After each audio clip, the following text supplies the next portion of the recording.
Oke, selamat siang semuanya. Kami pengurus IABI juga dengan fasilitas Zoom dari FTSP Universitas Trisakti mengucapkan selamat bergabung dengan acara kami pada siang hari ini. Hari ini latar belakang saya ya. Saya saat ini adalah salah satu pengurus IABI divisi training, dan saya juga Kaprodi Magister Arsitektur Universitas Trisakti. Kita bisa pindah, Mbak Yanu. Oke, pada siang hari ini kita akan bincang-bincang sebetulnya tentang apa sih profesi praktisi bangunan hijau di Indonesia. Nah, bersama kita siang ini ada beberapa orang hebat, luar biasa. Yang pertama Pak Rendro. Pak Rendro, mana Pak Rendro? Halo Pak Rendro? Ya, mungkin bisa di-unmute ya. Ya, oke. Jadi Pak Rendro, bisa ditayangkan CV-nya lagi, Mbak Yanu, ya. Ada Pak Rendro, kemudian ada Mbak Dian Fitria, kemudian nanti ada Mas Yodi Danusastro. Mas Yodi. Oke, kemudian ada Uda Ariko Andikabina. Oke, dan kemudian ada Mas Andre Jonathan. Ya, selamat siang semua. Oke, ini adalah pembicara kita pada siang hari ini. Dan sebelum kita bincang-bincang, kita akan bacakan dulu sedikit tentang CV, ya, latar belakang oleh para pembicara ini. Yang pertama, Pak Surendro, beliau adalah Executive Director dari GBCI. Mulai bergabung di GBCI sejak Februari 2014, yang sebelumnya lebih banyak berkiprah di dunia industri semikonduktor di Batam. Nah, latar belakang pendidikan Pak Rendro adalah teknik fisika ITS. Nah, kali ini kami memang akan menampilkan beragam latar belakang mereka yang tergabung di organisasi IABI. Berikutnya Mbak Dian, Mbak Dian. Oke, yang berikutnya adalah Mbak Dian Fitria. Mbak Dian Fitria ini S1-nya arsitektur dari ITB, kemudian S2-nya dari Institute for Housing dan Urban Settlement dari Erasmus University of Rotterdam. Nah, Mbak Dian saat ini adalah Sekjen IABI, jadi Sekjen dari Ikatan Ahli Bangunan Hijau Indonesia.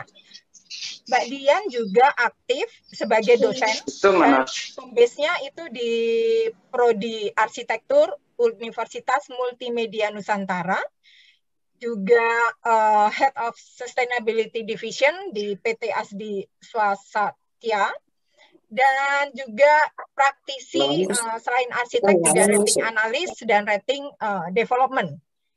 Berikutnya, pembicara berikutnya, Mbak Yanu, slide berikutnya, coba. Oke, nah berikutnya kita dengan Uda Ariko Andikabina. Ini kayaknya kalau arsitek ya, mahasiswa arsitektur itu sering melihat wajah Uda Ariko ini di berbagai poster, berbagai webinar gitu ya, karena Uda Ariko ini saat ini adalah Sekjen IAI, Ikatan Arsitek Indonesia.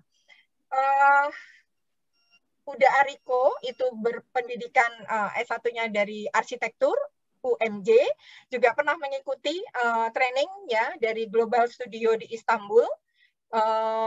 Kemudian di IABI, Uda Ariko ini adalah salah satu pendiri IABI dan sekarang juga sebagai mentor IABI. Kemudian juga sering sebagai reviewer di UI, di Departemen Arsitektur, dan mempunyai konsultan sendiri, Ariko Andikabina Associate. Benar ya, Uda Ariko ya? Nah, ini kemudian berikutnya, pembicara berikutnya, Mbak Yanu. Oke, ya. Dengan orang muda yang super sibuk, ya, Mas Yodi Danusastro. Mas Yodi ini S1-nya adalah sipil dan S2-nya itu dari ilmu lingkungan. Beliau adalah founder dan direktur dari PT Yodaya Hijau Bestari, ya, yang memang bergerak di bidang bangunan hijau. Mengikuti berbagai training tentang bangunan hijau di berbagai negara. Ini hobinya memang training gitu ya, dan punya berbagai keahlian, ya, antara lain LEED, kemudian ada WLAP, ya, selain dari green profesional itu sendiri, ya. Berikutnya, nah, pembicara kita yang terakhir adalah Mas Andre Jonathan Cokro Raharjo. Mas Andre ini latar belakang pendidikannya adalah teknik elektro, ya, teknik elektro dan ilmu komputer dari Berkeley. Kemudian S2-nya juga sama, teknik elektro, dan kemudian saat ini menjabat sebagai Direktur PT Asdi Swasatya dan juga pemegang lisensi Greenship. Juga saat ini di IAB, Mas Andre itu adalah sebagai bendahara umum. Demikian CV dari narasumber. Masih ada lagi nggak ya? Kayaknya sudah semua nih ya. Kita sudah semua. Oke. Berikutnya kita bisa langsung dengan sedikit penjelasan dari Pak Rendro, ya. Mas Rendro dari GBCI, ya. Ya, Bu Riri. Iya. Oke, mungkin saat ini Mas Rendro akan menjelaskan dulu sebelum kita berdiskusi, ya, berbincang-bincang mengenai apa sih profesi atau praktisi bangunan hijau di Indonesia itu seperti apa gitu. Nah, di sini Mas Rendro akan menjelaskan dulu tentang GBCI. Ya. Silakan Mas Rendro. Ya, selamat siang semuanya. Terima kasih Bu Riri. Jadi senang sekali GBC Indonesia bisa ikut hadir di sini. Terima kasih IABHI yang sudah menginisiat acara ini untuk rekan-rekan mahasiswa dan terutama profesional muda mungkin ya, kalaupun bukan mahasiswa tapi ada profesional muda yang mungkin juga ikut hadir. Terima kasih keterlibatannya dan juga kehadirannya. Jadi terkait dengan, saya tidak ada pemaparan khusus, cuma mungkin nanti ada beberapa tapi mungkin di berikutnya kalau diperlukan mungkin saya akan show beberapa slide yang related dengan apa yang saya jelaskan. Tapi saya tidak ada pemaparan khusus supaya kita semua ikut engage, ikut mendengarkan, ikut diskusi, ikut terlibat juga. Jadi kita bisa lebih enak bicaranya. Jadi tidak hanya satu arah di harapannya. Kemudian jadi yang pertama mungkin seperti tadi sampaikan oleh Bu Riri, mungkin sedikit sekilas tentang GBCI ya, supaya rekan-rekan sekalian mungkin dari rekan-rekan mahasiswa masih belum tahu apa itu GBCI. Jadi GBCI itu adalah Green Building Council Indonesia, kepanjangannya, adalah suatu lembaga mandiri atau independen yang not for profit oriented dan juga kita non government organization atau NGO.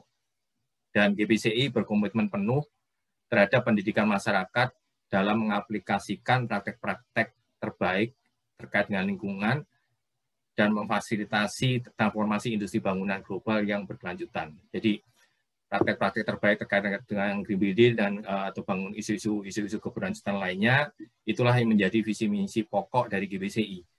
GBCI didirikan tahun 2009, mungkin Bapak Ibu semuanya pernah sering dengar ini, dan didirikan oleh para profesional di bidangnya masing-masing, 50 core founder, dan di sini juga ada Pak Ariko juga, yang salah satu juga core founder kita, dan juga Pak Bintang sebagai ketua IABHI adalah core founder kita. Nah, itu core founder kita, dan IABHI juga sangat erat kaitannya dengan GBCI yang kita juga inisiasi pada saat pendiriannya saat itu. Dan GBCI sendiri selain profesional atau core founder juga didirikan oleh 21 corporate founder. Ya, 21 corporate founder ini mempunyai kepedulian terhadap penerapan konsep bangunan hijau. Di antaranya baik swasta maupun BUMN, ada Pertamina dan PLN pun menjadi salah dua dari corporate founder GBC Indonesia. Yang lainnya lebih terkait dengan industri bangunan, ya. Dan tujuan GBC Indonesia adalah melakukan transformasi pasar serta diseminasi kepada masyarakat dan pelaku bangunan untuk menerapkan prinsip-prinsip bangunan hijau, khususnya di sektor industri bangunan gedung di Indonesia. Nah, dalam melaksanakan tujuannya, GBC Indonesia bekerjasama dengan pelaku sektor bangunan gedung yang meliputi para profesional tadi sudah saya sebutkan di bidang jasa konstruksi, kalangan industri sektor bangunan dan properti, pemerintah, melalui sektor BUMN dan yang lain, institusi pendidikan seperti universitas, dan juga institusi penelitian, asosiasi profesi, dan masyarakat peduli lingkungan yang lainnya. Dan saat ini, GBC Indonesia mempunyai 10 perwakilan, 10 chapter ya, di seluruh Indonesia, sebagai perwakilan atau kepanjangan tangan GBC Indonesia. Jadi kalau di wilayah Sumatera itu ada di Medan, kemudian ada di Bangka Belitung, kemudian ada di Bandung untuk wilayah Jawa Barat, ada di Semarang untuk wilayah Jawa Tengah, di Yogyakarta, di Surabaya untuk wilayah Jawa Timur, di Bali, di Denpasar di wilayah Bali, kemudian di Makassar di wilayah Sulawesi Selatan, Manado, Sulawesi Utara, dan ada di Papua, itu di Biak Numfor. Nah, jadi kita berusaha sejauh mungkin bisa menjangkau dari barat sampai timur Indonesia dan terbuka untuk siapapun mungkin di kota-kota yang belum ada perwakilan bisa menghubungi GBC Indonesia untuk menjadi perwakilan GBC Indonesia karena kita terbuka untuk siapa saja asalkan syaratnya adalah perwakilan tersebut adalah ya kita non profit jadi voluntary basis juga dan juga sudah mandiri artinya sudah punya kemampuan sendiri untuk ikut serta berkolaborasi, bermitra dengan GBC Indonesia untuk itu tadi menyebarkan visi misi GBC Indonesia tadi, ya itu. Jadi terbuka di mana aja sampai sekarang Kalimantan masih belum nih. Padahal nanti apabila berlanjut IKN ibu kota negara baru itu Kalimantan, tapi masih belum ada. Kita masih mengejar ke sana, ya dan juga di kota-kota besar lain juga masih ada yang belum, ya. Jadi 4 kegiatan utama GBC Indonesia adalah transformasi pasar, pelatihan, sertifikasi bangunan hijau serta program kerjasama dengan para stakeholder. Ya, dan GBC Indonesia berafiliasi dengan atau menjadi member dari World Green Building Council sebagai established member atau level membership tertinggi di World Green Building Council dari total 69 anggota dari 69 negara dan 38 diantaranya ada established member termasuk Indonesia. Ya itu. Jadi demikian Bu, sekilas Bu Riri, sekilas tentang GBC Indonesia. Tadi pertanyaan tentang GBC Indonesia ya. Ya, betul. Kalau untuk anggotanya sendiri, latar belakangnya apa ya, Mas Rendro? Ya. Latar belakang pendidikannya gitu. Kalau orang kan bayangannya pasti kalau yang namanya GBCI, Green Building Council gitu kan, orang bayangannya pasti kalau nggak arsitek, sipil gitu. Sebetulnya anggotanya tuh latar belakangnya apa aja sih? Karena kebetulan kita punya banyak sekali ya, yang mendaftar di sini juga ada yang dari kedokteran gitu. Jadi anggotanya tuh kalau di GBC itu siapa aja gitu? Ya baik Bu Riri. Jadi pada prinsipnya GBC Indonesia itu lebih fokus pada untuk melibatkan anggota-anggota dalam sisi corporate dan asosiasi. Ya, apabila itu personal atau profesional, ya itu nanti bisa bergabung dengan GBC Indonesia sebagai profesional, GRISIP profesional ataupun GRISIP associate.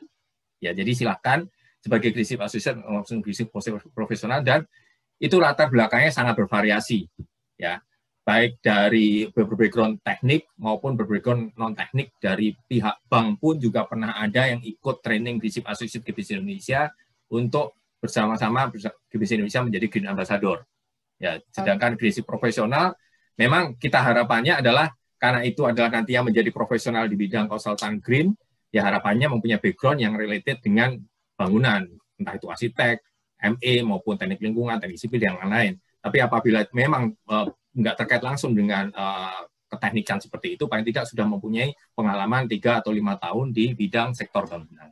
Jadi terbuka untuk bisa mendukung atau berkolaborasi bersama dengan GBC Indonesia, tapi secara resmi untuk sebagai membership GBC Indonesia, kita menggait para corporate ataupun asosiasi ataupun universitas. Ya, secara ini ya institusinya. Ya, itu terima kasih banyak Mas Rendro. Sekarang kita beralih nih. Tadi kan udah GBCI dari Mas Surendro, sekarang kita beralih ke Mbak Cantik. ke Mbak Dian. Mbak Dian akan menjelaskan tentang IAB. Mbak Dian, coba mana Mbak Dian nih? Halo Mbak Dian. Halo, hadir. Langsung UMN hadir. Ini pasti mahasiswanya atau koleganya ini. Oke, Mbak Dian bisa cerita tentang IAB gitu ya.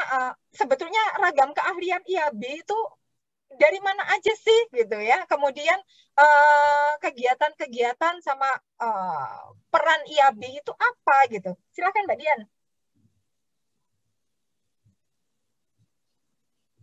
Oke, karena arahan dari panitia saya harus memaparkan ya Bu, saya izin share screen boleh ya Bu Riri ya? Silakan Mbak. Oke.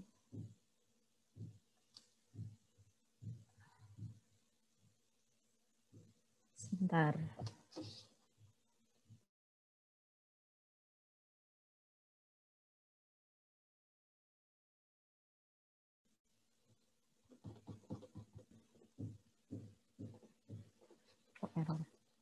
Sebentar ya Bapak Ibu. Iya. Sudah mulai started kok, tapi belum keluar. Iya, sudah muncul. Tapi mungkin bisa di slideshow kali ya Mbak ya.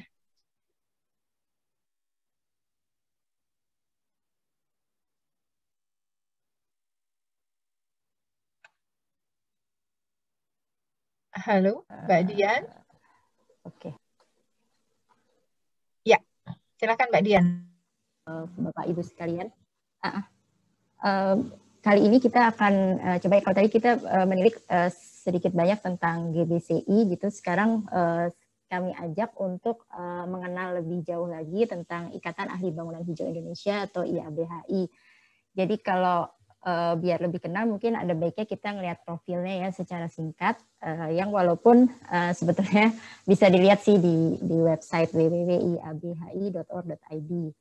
Nah, mungkin bicara sedikit sejarah ya, saya menarik agak ke belakang. Jadi memang keberadaan IABHI ini nggak lepas dari keberadaan Green Building Council Indonesia waktu itu. Nah, GBCI ini kan lahirnya di 2009, mungkin bisa koreksi langsung kalau saya salah, 2009, kemudian di 2010 itu menelurkan berbagai perangkat penilaian bangunan hijau ya, yang kita sekarang ini kenal Greenship.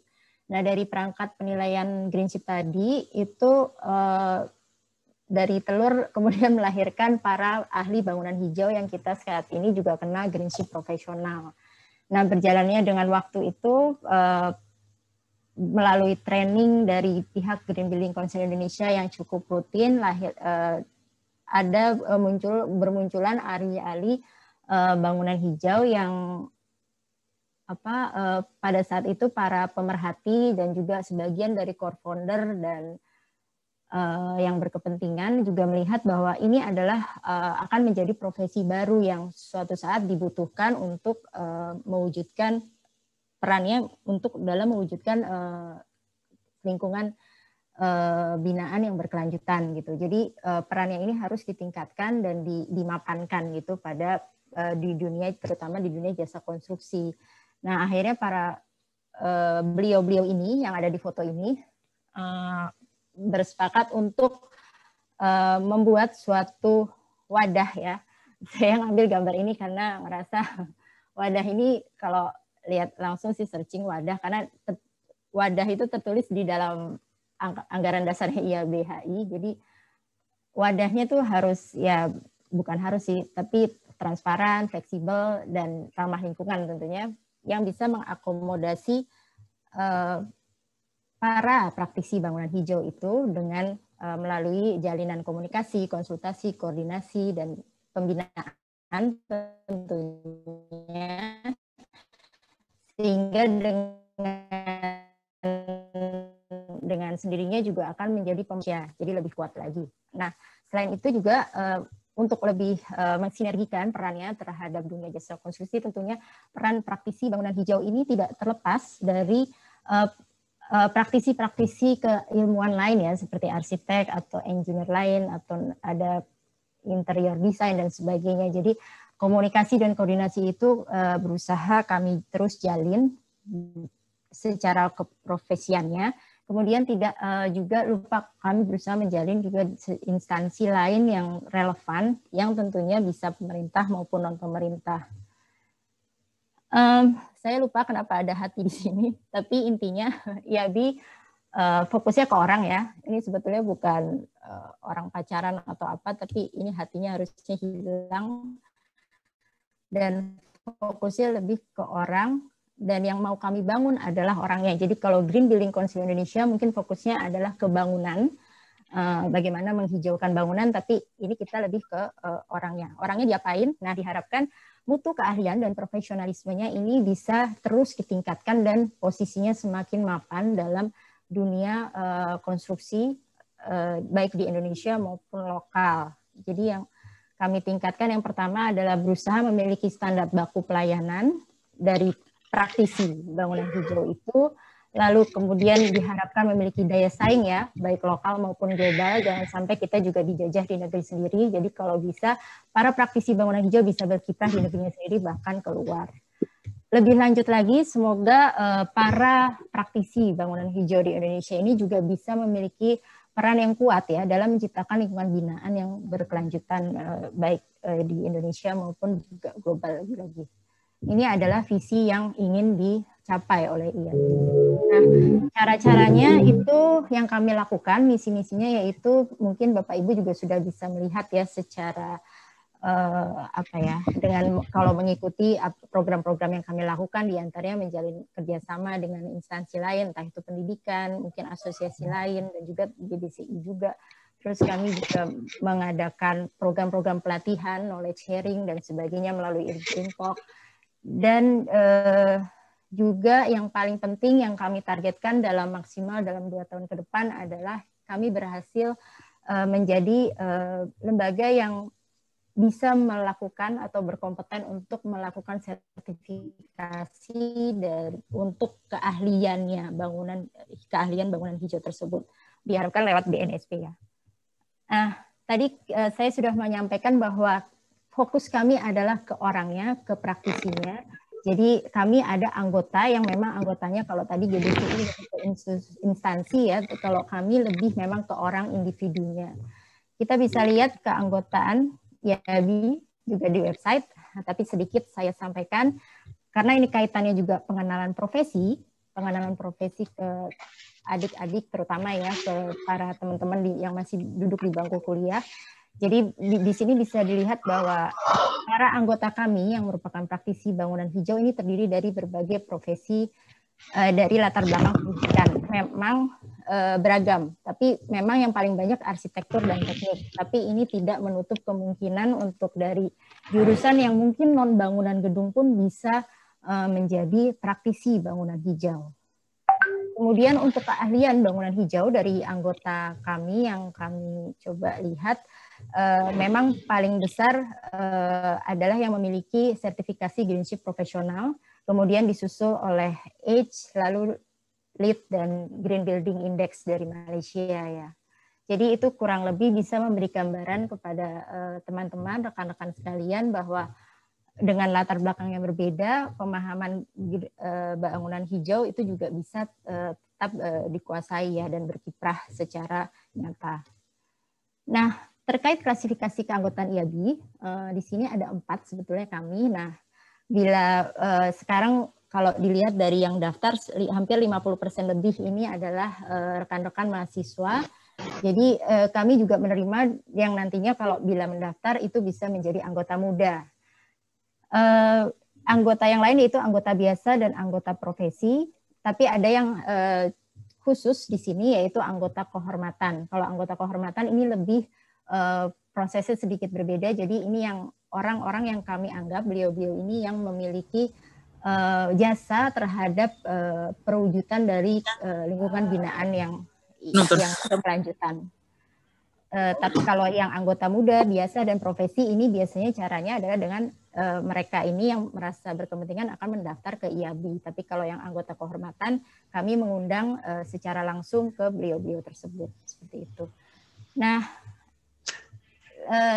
kami ingin juga menginformasikan juga kepada, khususnya kepada teman-teman mahasiswa, kami membuka diri untuk menerima anggota muda yang tentunya dari para calon ya profesional muda yang nantinya juga akan menjadi penerus ya, generasi penerus, apalagi untuk meneruskan isu-isu keberlanjutan terutama di bangunan gedung.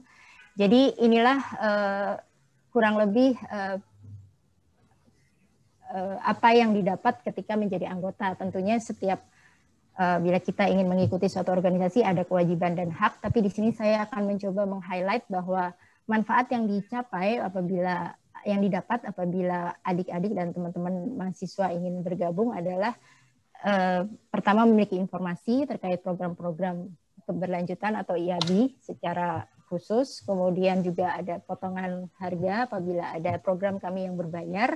Kemudian juga bisa aktualisasi diri lewat karya tulis dengan menampilkannya di website, dan tentunya jaringan ya, jaringan narasumber yang tentunya bisa teman-teman manfaatkan untuk sebagai memperkaya, memperdalam apabila memiliki riset-riset bangunan hijau.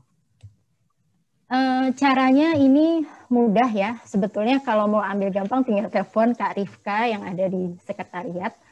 Di sini kalau misalnya sudah memenuhi persyaratan administrasi, sudah mendaftar, adik-adik atau teman-teman akan bisa mendapat nanti e-card yang bentuknya seperti ini untuk anggota muda. Setiap keanggotaan berdasarkan klasifikasinya beda warna ya, tapi kalau untuk anggota muda warnanya gold. Nah, di sini tinggal mengikuti saja sebetulnya caranya, nanti akan dibimbing secara elektronik juga, nanti dibimbing sama Mbak Ika. Oke, itu adalah masalah, bukan masalah terkait keanggotaan ya, keanggotaan IABHI. Nah, selanjutnya karena kemarin juga sebelum acara ini dilangsungkan, kami juga sempat menyebar polling ya, yang kami tujukan kepada teman-teman mahasiswa. Kami ingin memaparkan sedikit hasil polling tersebut. Jadi sebelumnya tapi terima kasih dengan para bantuan ya dari pihak-pihak pengajar yang membantu menyebarkan dan mengarahkan mahasiswanya untuk mengisi, dan terima kasih juga tentunya untuk teman-teman mahasiswa yang menyempatkan waktu untuk mengisi.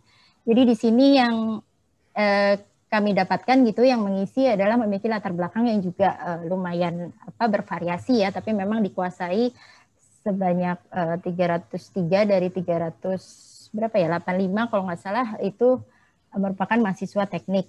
Dan yang kami sebetulnya ingin tahu dari polling itu adalah pemahaman teman-teman mahasiswa tentang bangunan hijau. Di sini kami cukup bergembira gitu bahwa sudah mulai terlihat gitu adanya kesadaran bahwa bangunan hijau itu wajib. Kemudian ya memang sadar juga kalau ada cost juga yang harus dikeluarkan untuk initial cost-nya lebih sedikit lebih atas daripada yang konvensional. Terus kemudian juga tentang mengetahui tentang standar-standar yang berlaku, baik yang mandatori maupun yang voluntary, dan yang memang yang paling terkenal memang masih Greenship ya. Tepuk tangan untuk Pak Rendro dari BCI. Nah kemudian yang berikutnya manfaatnya ini juga cukup banyak yang tahu ya, diantaranya benefit ke lingkungan terkait mengurangi emisi, dan kemudian sehat untuk kitanya sendiri manusianya, dan juga biaya listriknya murah. Ini ada economic benefit yang bisa digather dari implementasi bangunan hijau. Nah, tadi kita bicara isu tentang bangunan hijau versi pandangan dari mahasiswa. Sekarang pandangan mahasiswa terkait praktisi bangunan hijau. Jadi memang masih sedikit ya, masih 19% yang tahu, nggak apa-apa. Ini justru itulah tujuan kami untuk ngadain acara ini. Tapi secara garis besar teman-teman mulai bisa meraba sebetulnya lingkup pekerjaan dari praktisi bangunan hijau itu apa saja. Jadi di sini saya coba highlight diantaranya ya memang benar ada menganalisis, ada memonitoring, juga merumuskan, mengarahkan seperti itu. Yang lingkupnya juga tidak hanya di fase desain saja, tapi berlanjut ke pelaksanaan dan juga pemanfaatan serta pemeliharaan, kurang lebih seperti itu. Mungkin apakah kalau ingin tahu lebih dalam lagi apa, pastinya tentunya nanti akan disampaikan oleh teman-teman dari panelis lain ya, yang akan juga menceritakan apa saja sih yang mereka lakukan, beliau-beliau lakukan dalam menjadi praktisi bangunan hijau di yang berikutnya. Dari saya mungkin sekian, Bu Riri, semoga bisa menjawab juga tadi pertanyaan Bu Riri terkait anggota ya. Jadi saya akhiri untuk slide-nya, jadi saya izin stop share lagi. Terima kasih Bu Riri dan Oke, terima kasih banyak Mbak Dian. Berikutnya sekarang sesi panelis. Jadi kita akan cerita nih, saling sharing dari narasumber-narasumber kita. Mungkin sedikit latar belakang ya. Sebetulnya kenapa sih kok mau berkecimpung di dunia bangunan hijau? Kenapa gitu? Apalagi yang latar belakang pendidikan S1 dan S2-nya tidak langsung ke bangunan gitu ya. Bisa cerita sedikit mungkin dari yang tidak berhubungan langsung gitu ya. Jadi bersinggungan gitu misalnya. Mas Andre, silakan. Kenapa kok bergabung dengan berprofesi di bangunan hijau? Mas Andre? Bu Riri, terima kasih. Ya, selamat siang ya teman-teman, mahasiswa, adik-adik. Memang begini, saya kebetulan background-nya itu teknik elektro, tapi teknik elektro yang bukan bangunan, teknik elektro untuk komputer sebenarnya. Itu saya kuliah di luar negeri, di Amerika. Kemudian memang kebetulan ayah saya itu konsultan mechanical electrical plumbing untuk bangunan. Jadi ya secara turunan, secara warisan ya saya harus bekerja di bagian itu gitu. Ya. Dan kemudian ayah saya juga pendiri, termasuk salah satu pendiri daripada Green Building Council Indonesia dan juga IABHI. Ya, jadi ya itu juga terpapar juga saya akhirnya untuk berkecimpung di dalam dunia sustainability dan green building ini. Tapi walaupun ini warisan, itu sebenarnya yang penting itu saya lihat pentingnya daripada green building ini ya. Jadi kalau dilihat itu manfaatnya sebenarnya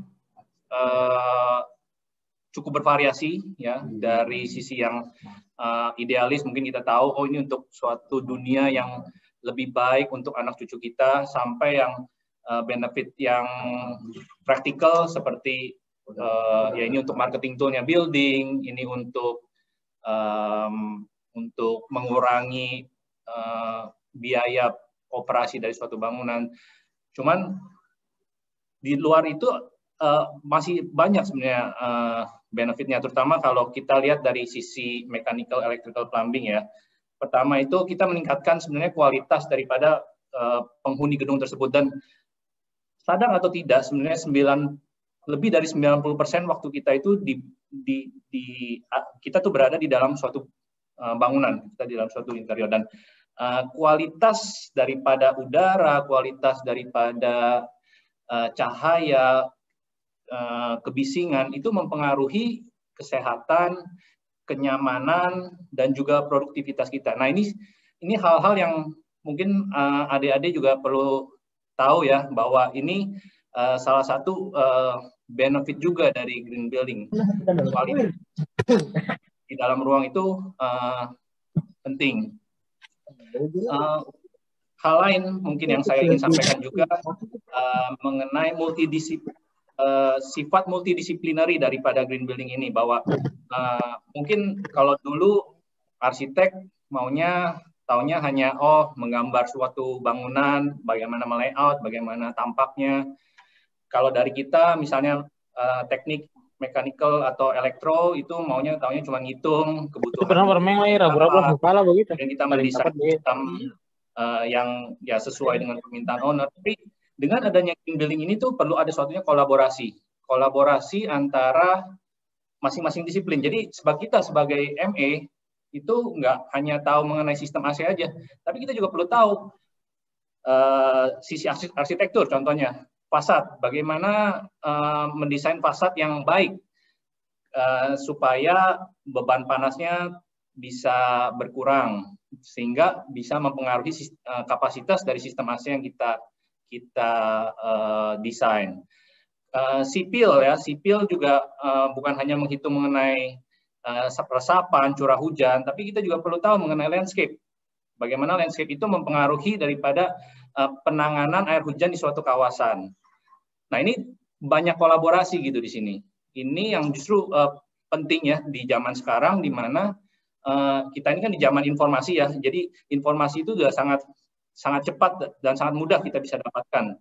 Jadi value daripada seorang itu bukan hanya dari hard skill-nya aja, tetapi dari soft skill-nya. Bagaimana kita bisa berkolaborasi, bisa bekerja sama satu sama lain untuk mewujudkan suatu nilai yang lebih gitu. Ya, karena ini kerja tim ya, Mas Andre ya. Kerja tim, ya benar Bu Riri. Ya, itu dari saya Bu Riri. Ya, makasih banyak. Lalu kita beralih ke Mas Ariko nih. Udah Ariko? Halo? Monitor?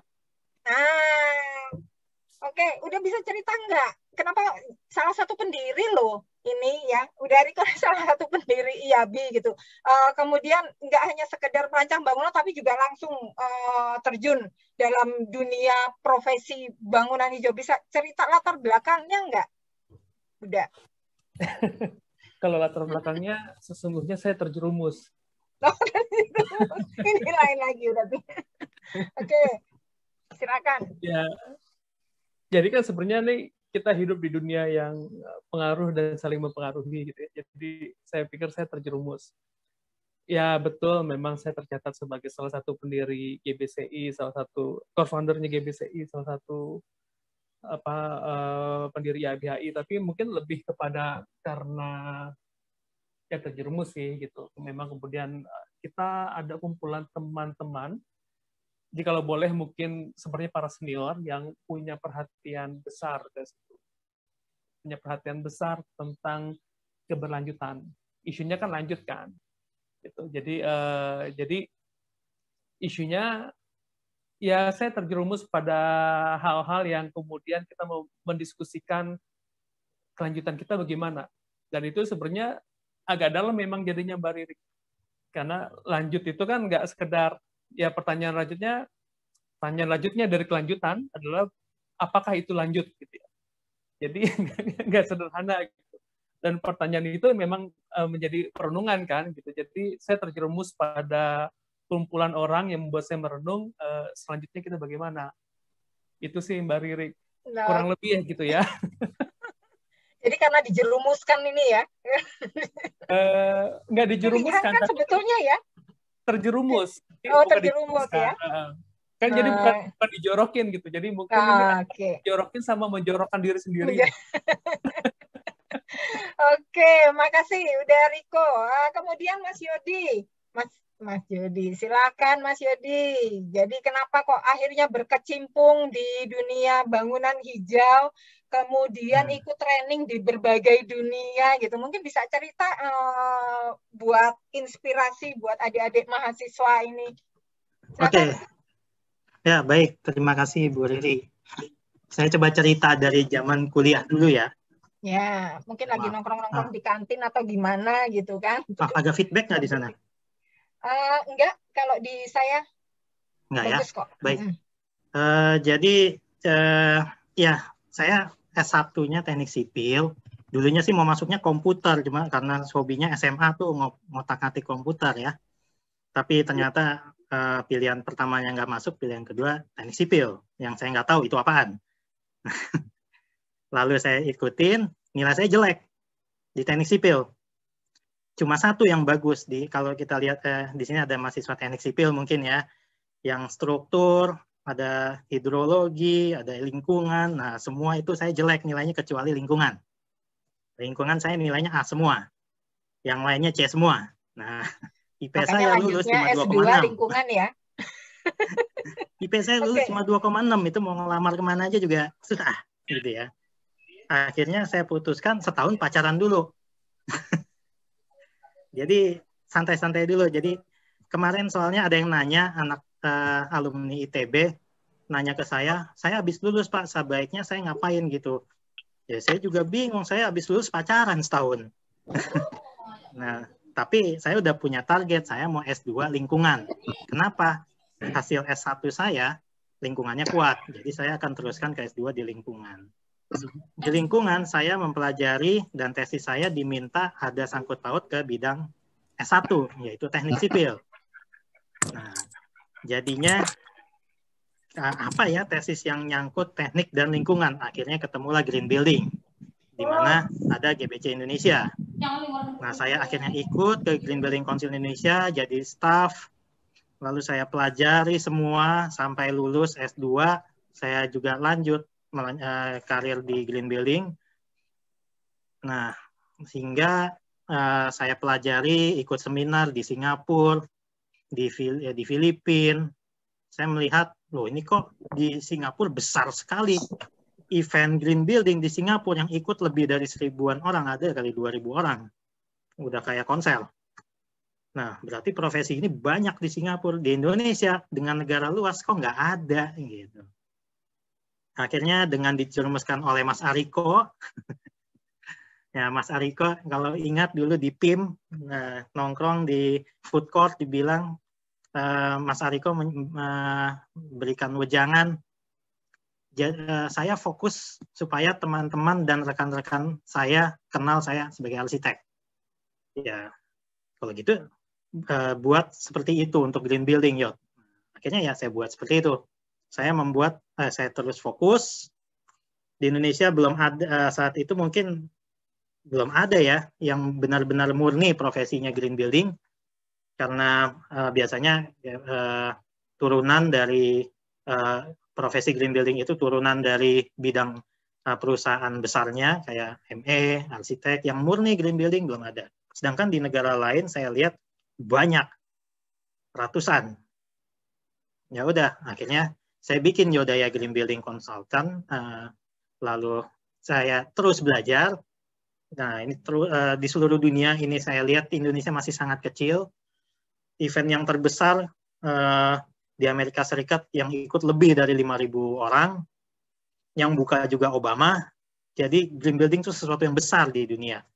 Jadi kita merupakan satu bagian profesi yang sebenarnya luar biasa besar sih. Nah, disitulah akhirnya kita harus fokus. Ya, makasih banyak. Nah, sekarang mungkin saya akan bertanya sama Mas Surendro nih. Karena latar belakangnya itu fisika. Jadi kenapa berkecimpung di dunia Green Building? Mas Surendro, silakan Mas Surendro. Ya, Bu Riri. Jadi saya sih mungkin ya karena sebetulnya panggilan dari dulu pada saat saya masih mahasiswa sih sebetulnya. Cuman pada saat saya masih mahasiswa, kemudian saya lulus kan langsung ke, tadi sudah disinggung sebentar di CV saya. Saya langsung terjun ke sesuai dengan bidang ilmu saya, teknik fisika, itu di lebih ke manufacturing, ke pabrik semiconductor atau IC. Nah, tapi pada saat saya di kemahasiswaan, saya aktif dalam pengembangan mobil surya saat itu. Jadi ada semacam kegiatan kemahasiswaan, mobil surya itu, kemudian ada semacam setelah jadi, kemudian diuji coba dari Jakarta Surabaya. Targetnya sebetulnya mengikuti perlombaan di Australia. Tapi saat itu saya hanya sempat mengikuti untuk uji cobanya yang prototipe kedua dan prototipe ketiga. Sepertinya saya ikuti perkembangan, kayaknya prototipe keempat, kelima baru bisa sampai ke Australia. Jadi keinginan untuk berkontribusi untuk kelestarian lingkungan itu sebenarnya sudah ada, makanya begitu saya sudah merasa cukup berkiprah di dunia industri, sepertinya saya harus membaktikan diri untuk lebih yang besar lagi, yang untuk ke Indonesianya seperti apa, karena terus terang yang sebelumnya di Batam itu fully export, artinya multinational company yang benar-benar yang mungkin dampaknya ke Indonesia itu secara itu tidak begitu ada, mungkin lebih ke untuk karyawan sendiri. Jadi bagaimana kita memberikan dampak lebih. Jadi makanya begitu ada kesempatan untuk bergabung di organisasi seperti ini ya saya sangat menyambutnya. Kayak 2014 yang lalu saya bergabung untuk membantu. Ya, itu Bu Riri. Oke, ya. Jadi rekan-rekan mahasiswa sudah punya bayangan ya. Kalau misalnya yang saat ini belum bersinggungan dengan bangunan hijau, tapi mempunyai cita-cita atau hayalan bahwa ke depannya kita akan bersama-sama membentuk lingkungan atau dunia yang lebih baik, bergabung di organisasi bangunan hijau gitu ya. Oke, nah sebelum kita lanjutkan dengan tantangan, sebetulnya enak apa enggak sih gitu ya, berkecimpung di praktek bangunan hijau itu gitu ya. Kita ke polling dulu. Coba Mbak Yanu bisa ditampilkan pollingnya. Oke, di layar masing-masing sudah terlihat ya, di layar masing-masing ada polling ya, ide acara IABI selanjutnya. Itu apa ya? Pengetahuan apa sih sebetulnya yang ingin kalian dapatkan? Coba diklik aja, bisa milih lebih dari satu, silakan. Ini banyak sekali nih. Mulai dari detail standar bangunan hijau. Kayak perlombaan ya kalau gini ya, rasanya ya kebut-kebutan gitu ya. Oke, kita berapa menit ini ya Mbak Yanu ya? Kita pollingnya ini, coba biar memilih dulu gitu ya. Anda pilih saja kira-kira habis ini ya, mau acara apa sih gitu, mau dapat pengetahuan tentang apa sih, tentang bangunan hijau mungkin atau lingkungan hijau ya. Oke, masih jalan terus ya, masih jalan terus. 1 menit Bu. Ya, sudah 1 menit. N ya, masih ya. Oke, kita share result ya Mbak. Kita N ya. Share result. Oke, ya. Jadi ternyata yang paling banyak di sini ingin mengetahui tentang detail standar bangunan hijau. Jadi kemungkinan besar berikutnya ya Mbak Yanu ya. Kita akan adakan acara mengenai detail standar bangunan hijau. Kemudian ada tentang gedung sehat dan hemat energi. Kemudian desain bangunan dan perubahan iklim, ini mesti banyak anak arsitek sama anak sipil ini ya. Lalu ada operasional bangunan hemat energi. Nah, ini yang lebih banyak nih, latar belakang pendidikannya bisa banyak ya. Kemudian simulasi energi dan bangunan hijau untuk rumah sakit. Oke, ini polling kita tutup dulu ya. Stop share. Oke, ya. Baik. Nah, sekarang kita akan melanjutkan ya ke pertanyaan berikutnya ya, ke diskusi berikutnya tentang kisah-kisah sukses ya, atau kendala-kendala atau tantangan ya ketika berkecimpung di dunia profesi bangunan hijau. Nah, kita mulai dari siapa nih? Dari Mas Ariko dulu deh. Udah, silakan dah. Ada kisah suksesnya seperti apa, tantangannya seperti apa dah, coba. Saya nggak tahu seberapa sukses ya, saya nggak yakin saya punya kisah sukses. Kisah sedih juga boleh loh dah ini. Tapi mungkin bukan kisah sukses seperti yang glorious yang mungkin teman-teman bayangin gitu. Tapi ini lebih kepada bagaimana senangnya kita ketika misalnya ada satu bangunan ya, misalnya kita rancang dan itu sebenarnya bukan hanya manfaatnya bukan hanya sama yang pemilik proyeknya.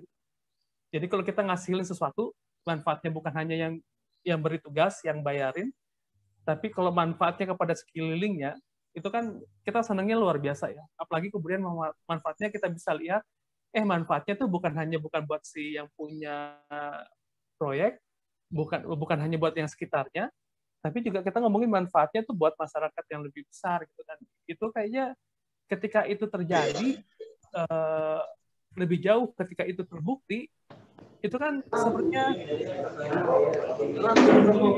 kita nggak bisa bayar sama penghargaan lain gitu.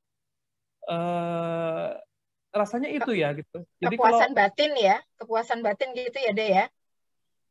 Enggak juga. Seperti kepuasan batin mungkin ya. Tapi saya nggak yakin apakah ini seutuhnya kepuasan batin, kan seolah-olah kan kemudian jadi egois ya kepuasan batin. Ya. Rasanya ini beyond ini kita nggak bicara ego gitu ya, tapi mungkin dia lebih dari sekedar itu sih. Nah, gitu. okay. Saya nggak tahu nggak terlalu paham gimana menjelaskannya, tapi kurang lebih begitu ya. Ada kepuasan tersendiri dan bisa jadi itu ego, tapi menurut saya itu nggak selamanya itu ego. Dan ketika kayak gini aja, mungkin Mbak Riri kalau misalnya mengantarkan sesuatu dan orang yang menerima sesuatu itu menikmatinya luar biasa, puasnya itu kan bukan melebihi ini ya, ada kepuasan tambahan dari itu ya. Melebihi dari apa yang diantarin kan sebenarnya. Iya, betul. Oke, makasih. Udah. Berikutnya nih, Mas Yodi nih. Apa sih suka dukanya berkecimpung di dunia praktisi bangunan hijau, Mas Yodi? Kasih minum.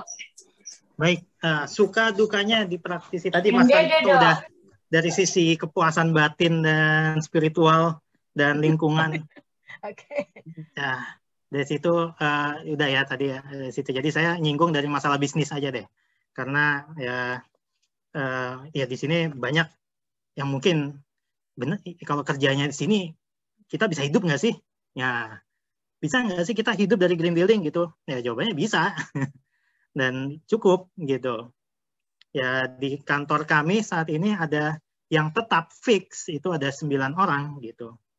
Berarti ya dalam satu bulan itu kan minimal 100 juta itu untuk operasional ada. Nah berarti hitung sendiri. Berapa tuh jadinya? Nah. Ada profitnya nih ya. Jadi profitnya seberapa? Hitung sendiri. Iya.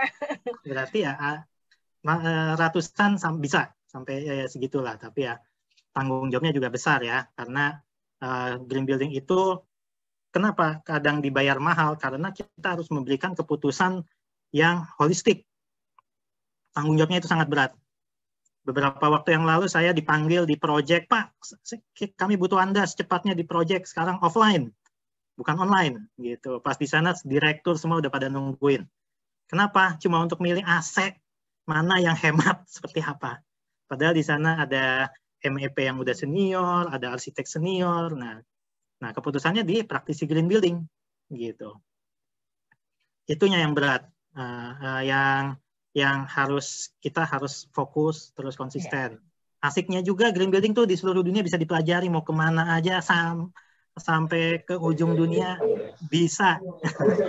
Makanya training terus nih ya Mas Yodi ya, training ke berbagai belahan dunia nih ya. Ya itu sih kira-kira. Oke Mas Yodi. Mas Andre, silakan Mas Andre. Ya Bu Riri. Ya mungkin kalau sukanya benar nih kata Mas Ariko tadi ya, bahwa ada kepuasan sendiri sih kalau kita berhasil membuat suatu bangunan itu green atau yang ya buktinya dengan sertifikasi. Tapi di luar sertifikasi itu sebenarnya banyak parameter juga yang bisa kita ukur ya secara kuantitatif, karena saya background engineering, jadi saya suka dengan suatu hal yang bisa diukur kuantitatif. Itu kita bisa lihat misalnya pemakaian energi bangunan ini setelah beroperasi itu berapa persen sih lebih hemat daripada bangunan standar di Jakarta, dan itu kan convertnya juga ke uang yang biasa yang harus dibayar oleh gedung yang untuk beroperasi. Nah, hal-hal seperti itu, apakah ini bangunan ini bisa benar-benar menggunakan recycle water untuk keperluan misalnya penyiraman tanaman, untuk flushing itu kan artinya juga ada sesuatu yang bisa kita ukur di situ. Nah itu pasti kita sebagai praktisi konsultan bangunan ya, hal itu justru yang bikin kita tuh punya suatu kepuasan sendiri gitu, bukan hanya dinilai dari fee yang kita dapat aja, tapi ada hasilnya gitu, ada suatu hasil karya kita. Nah kalau dukanya sendiri memang terus terang profesi bangunan hijau ini rumit menurut saya, karena kita itu perlu berhubungan dengan banyak pihak dalam proses konstruksi ya. Saat kita mendesain suatu bangunan, itu kita harus berhubungan dengan arsitek, ME, sipil, kadang ada interior juga, ada building owner juga, ada building management juga.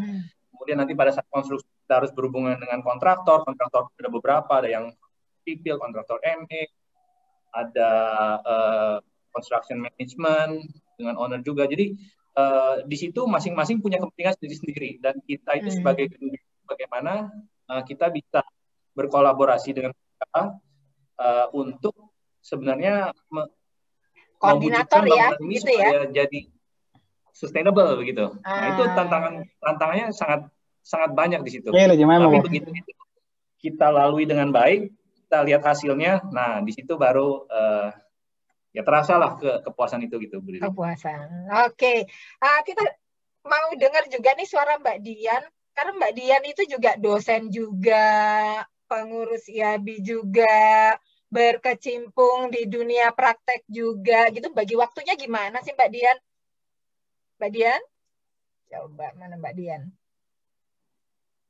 Iya, bagi waktunya ya Bu ya. Saya juga ibu rumah tangga Bu. Suka dukanya nih berkecimpung di dunia bangunan hijau. Oke. Suka dukanya mungkin saya ke dukanya aja ya Bu ya, karena kan tadi udah ada kepuasan, udah ada jadi kalau dukanya itu memang penetrasi ya atau penerimaan profesi lain terhadap praktik di bangunan hijau ini masih belum seragam gitu ya. Nggak semua bisa menerima kehadiran kami di anggota proyek lah, taruhlah seperti itu. Jadi karena saya ada proyek, sebetulnya proyeknya interior kecil gitu, tapi memang waktu itu ingin targetnya green building. Nah terus diminta memang requirement-nya adalah memasang sensor CO2 gitu. Nah di tempat-tempat yang padat saja densitas penggunanya ya, densitas orang yang ada di situ. Nah itu sudah kami arahkan konsultan yang terkait, yang memang punya wewenang untuk memasang itu di mana aja tempatnya sudah kami hitungkan.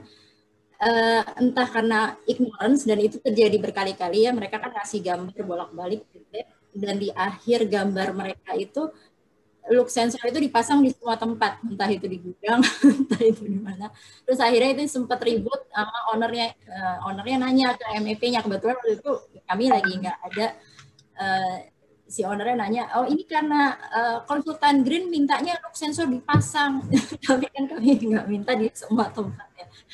Jadi itu jadi sempat kisru, tapi akhirnya ya memang bisa dijelaskan. Cuman pada sampai di akhir itu ke freeze nih ya, kayaknya ya Mbak Dian ya. Iya. Iya, hilang. Oke.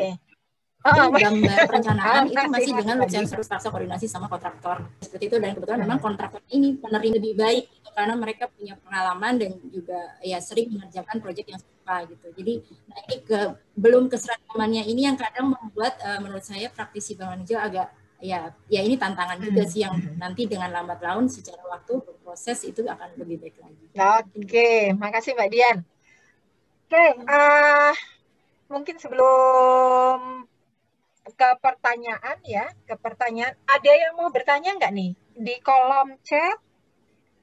Jadi untuk yang ingin bertanya tentang profesi bangunan hijau, silahkan menulis di kolom chat ya, nanti akan. Oke, ini ada satu pertanyaan. Bentuk dukungan apa nih? Sebentar ya. Apakah bisa memberikan surat rekomendasi untuk anggota yang hendak melanjutkan studi sebagai syarat aplikasi? Oh, kalau saya nanti kalau untuk rekomendasi, kalau misalnya kenal dengan salah satu pengurus IABI atau mungkin nanti pada saat ada kegiatan-kegiatan IABI gitu ya, berkecimpung, kami bisa memberikan rekomendasi. Tapi kalau untuk studi ya, untuk studi biasanya itu dari atasannya atau dari pembimbingnya. Nah ini jawabannya ya, langsung saya jawab aja ya. Kemudian ini apakah pemanfaatan dan pengendalian sumber daya air terkait zero runoff termasuk dalam salah satu kriteria green building. Oke, ini siapa yang mau menjawab nih? Antara mungkin dari Mas Rendro ya, Mas Rendro mungkin bisa menjawab, Mas Rendro? Ya, itu ada sih Bu. Jika kita lihat di rating tool Greenship, itu ada untuk stormwater management itu di ASD 7 itu menyebutkan bahwa paling tidak kita bisa mengelola limpasan air hujan supaya sebisa mungkin tidak melimpas kepada drainase kota. Dan bagaimana strateginya disebutkan juga di rating tool Greenship kita. Nah, mungkin juga dari teman-teman di sini yang sudah sebagai praktisi bisa menambahkan nih kalau terkait dengan perihal budget yang ditanyakan ini. Ya, kalau di rating tool Greenship-nya ada Bu tentang itu. Ada ya. Oke, jadi mungkin nanti bisa melihat dari websitenya GBCI ya, Mas Rendra ya, ada di situ ya. Ya. Oke, apakah ada kursus untuk mengkaji keterkaitan antara bangunan cagar budaya dan bangunan hijau? Untuk saat ini dari IAB belum ada gitu ya. Nanti bisa kita adakan. Nah, ini nanti catatan ini ya bisa buat masukan buat kami ya. Mengenai sertifikasi untuk ahli green building, apakah ada tingkatannya dan apakah ada perbedaannya? Untuk sertifikasi mungkin ke Pak Rendra ya. Kita sudah ada sertifikasi belum ya? Untuk Greenship profesional memang yang jelas untuk ahli green building yang mengikuti training GBCI itu adalah dimulai dengan kita mengikuti training Greenship Associate. Ya, Greenship Associate itu diadakan setiap bulan, itu hampir setiap bulan ada, malah kadang-kadang sebulan bisa 2 kali. Apalagi sekarang kita sudah adakan secara online. Jadi secara online, dan online itu bukan live streaming ya. Kalau GA itu artinya kita melihat video dalam jangka waktu 5 hari, memakai platformnya Ruang Kerja. Ruang Kerja itu didevelop oleh Ruang Guru juga.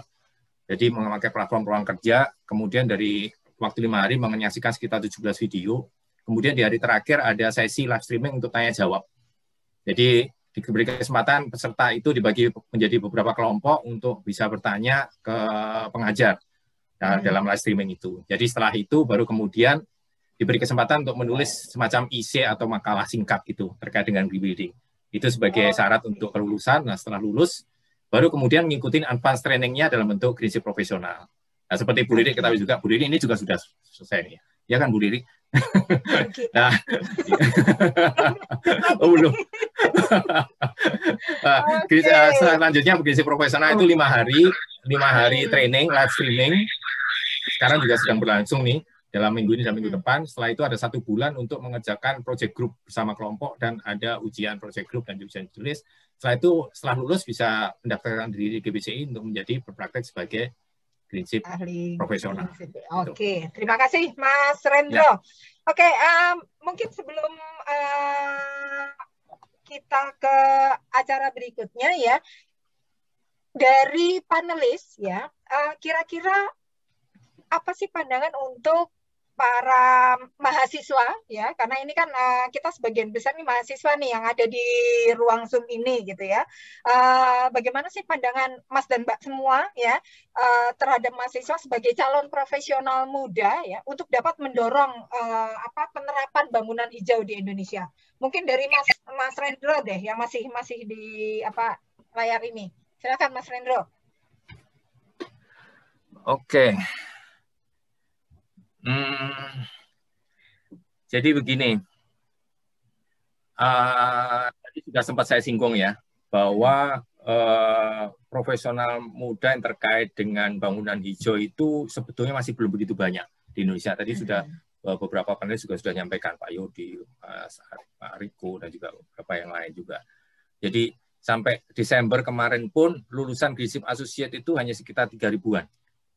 Ya. Sedangkan lulusan GP itu Greenship profesional hanya sekitar 1.000-an, 1.100-an. Nah, tapi tidak semuanya berpraktek. Karena kenapa? Karena GP itu ada juga yang dia ikut karena bagian dari suatu corporate yang kebetulan bangunannya didaftarkan untuk sertifikasi. Jadi dia tidak boleh berpraktek karena dia karyawan corporate tersebut. Ya kan, misalnya suatu developer misalnya, dia nggak boleh buat praktek kan dia karyawan. Nah, beda dengan memang yang memang bercita-cita untuk menjadi green consultant. Nah, selain itu kan ada juga ahli bangunan hijau yang kita kerjasama dengan AFC kan, yang sejak tahun 2015 untuk EDGE itu ada auditor dan juga expert, itu sekitar auditor ada sekitar 28, expert sekitar 37. Jadi masih sangat sedikit. Dengan latar belakang pendidikan yang beragam, ya mulai dari arsitek, mechanical, electrical, sipil dan yang lain-lain. Nah, kemudian kita bandingkan juga dengan misalnya total dari sekarang yang sudah tersertifikasi. Ya, total sekarang sudah tersertifikasi itu baru sekitar 3,5 sampai 3,8 juta meter square total yang Green dan EDGE. Ya kan? Baru sekitar mungkin 120-an sampai 130-an bangunan. Nah, sekarang coba kita bandingkan dengan kalau saya pernah baca di satu sumber data bangunan Indonesia sekitar 3 tahun lalu ya, untuk tahun 2024 itu nantinya ke depan itu luas total floor bangunan itu 1,8 miliar lebih meter square. Nah, dengan hanya 3,8 juta meter square yang tersertifikasi green, berarti kan peluangnya masih gede.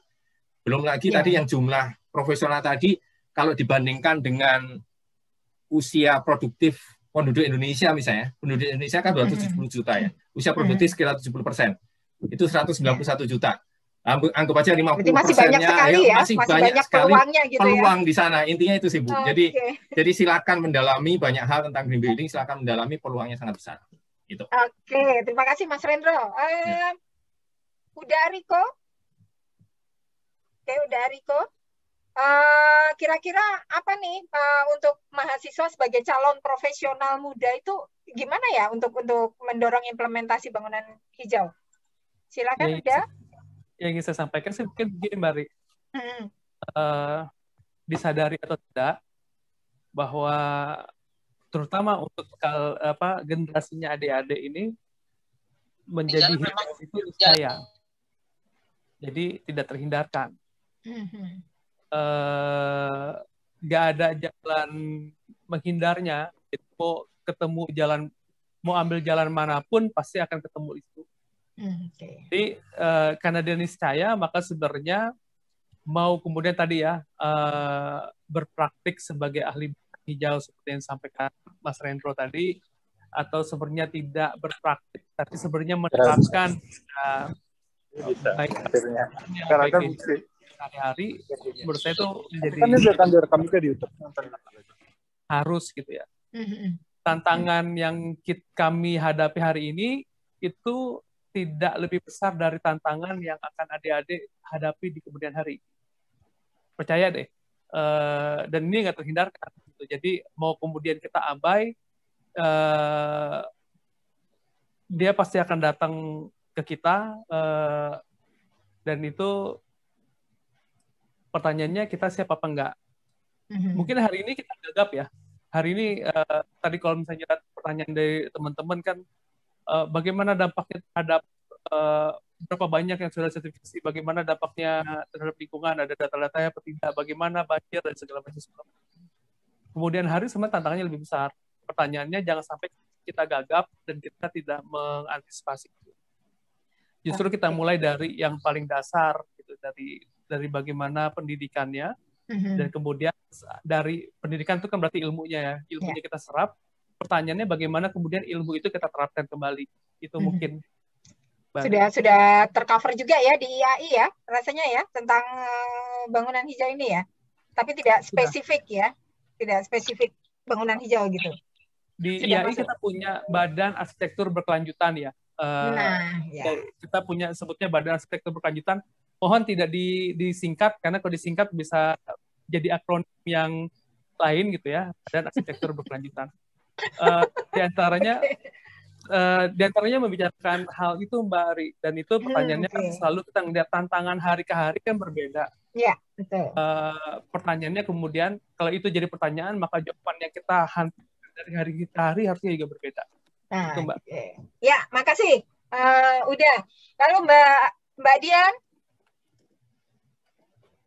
Mbak Dian. Iya, Bu.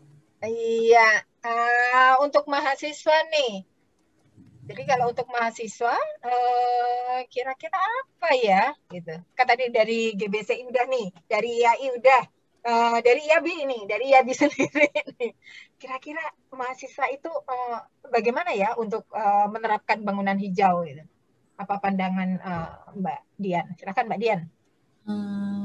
Ya, mahasiswa ini cukup penting ya untuk terpapar seperti yang Pak Ariko bilang bahwa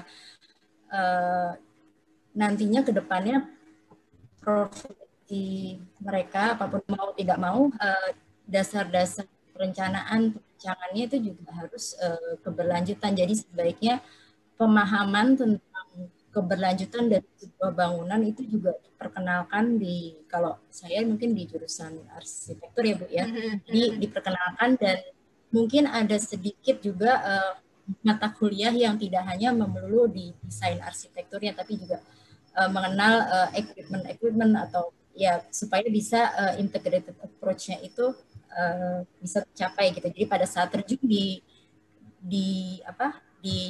lapangan di keprofesiannya itu jadi tidak kaget bahwa yang dipikirkan tuh memang mesti holistik gitu. Sampai mungkin pemanfaatan bangunan itu juga mungkin perlu juga disinggung dampaknya. Mereka mendesain ini lalu nanti penggunaannya seperti apa itu juga perlu. Jadi masalah isu keberlanjutan dalam desain itu memang harusnya masuk ke bagian itu ya. Dan itu jadi mata kuliah wajib, jadi bukan pilihan. Oke, terima kasih. Ya, terima kasih Mbak Dian. Demikian bincang-bincang kita kali ini. Ya, terima kasih banyak kepada semua panelis, kepada Mas Rendro, kepada Mbak Dian, kepada Mas Yodi, kemudian Uda Ariko dan Mas Andre. Terima kasih sudah berdiskusi bersama, kita sharing kepada adik-adik mahasiswa ya tentang apa itu profesi bangunan hijau. Semoga sesudah ini akan lebih banyak lagi yang berkecimpung di dunia bangunan hijau.